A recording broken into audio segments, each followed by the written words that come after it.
Masih ingat kan istrinya Fir'aun? Ya, la'anahullah, Fir'aun dilaknat oleh Allah, tapi istrinya kan dirahmati oleh Allah. Asiyah itu kan? Ya, ketika akan meninggalkan dalam sakaratul mautnya dan diancam akan disiksa oleh Fir'aun itu, apa doa beliau? Rabbi benili, indaka baitan fil jannah wa najjini min fir'auna wa amali. Ya Allah, ya mohon tampakkan kepadaku tempat pulangku di surga dan selamatkan aku dari siksaan Firaun ini untuk memberi contoh kepada insan beriman, ya, supaya kuat dalam iman itu, supaya tidak takut mempertahankan iman itu. Maka apa yang terjadi? Yang menarik adalah Allah tampakkan dulu tempat pulangnya, surganya itu, istananya di surga. Maka beliau senyum karena ada konfirmasi hasil dari amal solehnya. Ketika itu senyum, Firaun dislike. Ya kan bahasa sekarang kan, ya, ada like, share, and comment. Ada yang dislike. Kalau sudah dislike, komennya nggak bagus kan, ya kan? Nah, makanya baca sejarah itu, baca sejarah banyak nanti kisah-kisah disampaikan. Firaun dislike, maka dia komen yang jelek tuh. Ini perempuan katanya nggak dianggap istrinya lagi. Ini perempuan katanya, ya perempuan mau disiksa kok senyum. Firaun nggak bisa melihat karena kan nggak ada iman dalam dirinya. Ya, ahli iman itu bisa merasakan kemuliaan itu. Makanya kalau Anda melihat orang baik di sakaratul maut, kemudian dia misalnya akan meninggal, ya dia senyum, dia baik, kan ada getaran pada jiwa kita ya. Nah, orang belum beriman tuh nggak bisa lihat itu. Jangankan yang sekarang, coba Anda buka lihat YouTube misalnya orang-orang baik ketika sedang sholat jatuh gitu kan. Ya bukan yang skenario-skenario ya. Dan sekarang banyak yang skenario-skenario itu untuk tunjukkan cerita. Ini kisah yang benar-benar terjadi. Sedang pengajian bertanya, apakah kalau meninggal berjumpa dengan Rasulullah? Dijawab mungkin insya Allah, langsung meninggal. Ya kan? Ada yang ketika sholat, ada yang ketika baca Quran. Kita menyaksikan itu saja, ada getaran di jiwa. Itu konfirmasi iman. Nah ini ditampakkan langsung. Maka kata Firaun waktu itu, ya dan dicatat dalam sejarah, ini perempuan mau disiksa kok ketawa, katanya senyum. Maka tersenyum dan wafat sebelum disiksa. Wafat, jadi kalau sudah meninggal kan gak merasakan apapun. Ya kan? Sudah selesai, jasadnya dimuliakan oleh Allah Subhanahu wa taala dalam kondisi ditampilkan nilai-nilai kemuliaannya. Nah, yang mau saya katakan, pahala itu akhirat. Konfirmasinya saat sakaratul maut. Dunia itu keberkahan. Jadi kalau hidup, cari berkahnya.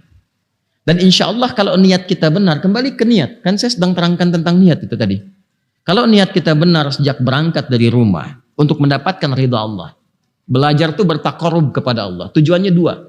Satu, menguatkan iman. Kedua, meluaskan pengetahuan. Itu amanat, pesan penting di Quran surah ke-58 di ayat ke-11. Yarfa'illahu alladhina amanu minkum walladhina utul ilma darajat. Dan ayat itu dibuka dengan majlis ilmu.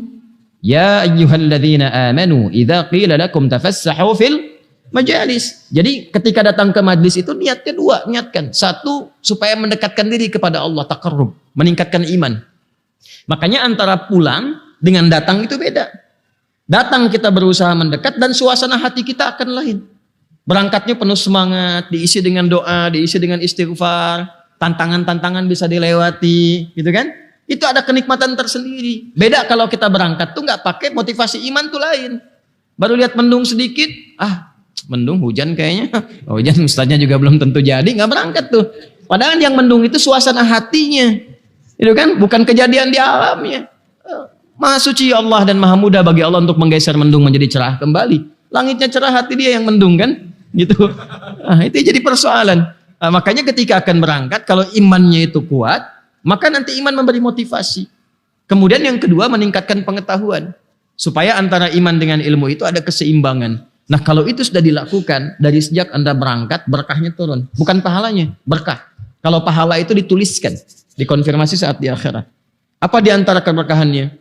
Man salaka tariqan yaltamisu fihi ilma, sahalallahu lahu tariqan ilal jannah. Wa innal malaikata la tada'u ajnihataha ridan li talibil ilmi. Sejak berangkat, setiap langkahnya diperintahkan oleh Allah untuk menuliskan kepada para malaikat, tuliskan untuk meringankan langkah dia ke surga. Itu nanti dikonfirmasi di akhirat. Tapi yang paling menarik adalah para malaikat membentangkan sayapnya, memberikan ridha kepadanya. Nah ridhanya malaikat itu banyak. Mengaminkan doa, beristighfar, memohonkan ampunan kepada Allah ya untuk orang-orang yang berangkat. Itu jadi mahal. Nah itu yang menjadikan kita terjaga dari keburukan. Makanya orang kalau rajin datang aja ke majelis ilmu, rajin datang aja. Rajin datang. Walaupun mungkin belajarnya ya sekian persen. Tapi demi Allah saya katakan, kalau niatnya benar akan terjadi perubahan dalam hidupnya. Karena ada berkah tadi. Ya, berkah tadi. Dan kalau dia terikat nanti dengan gurunya dalam kebaikan, ada doa yang mengalir dan sebagainya, nanti ada keberkahan bertambah lagi.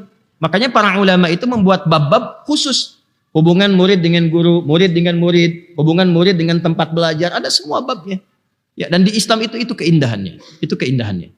Ya, karena itu saya berpesan, mumpung masih kita ingin mengawali kajian, maka perbaiki niat itu, tajdidun niyah. Perbaiki niatnya untuk mendekatkan diri kepada Allah dan menambah pengetahuan. Nanti perhatikan apa yang terjadi pada kehidupan kita. Akan terjadi perbedaan dalam hidup.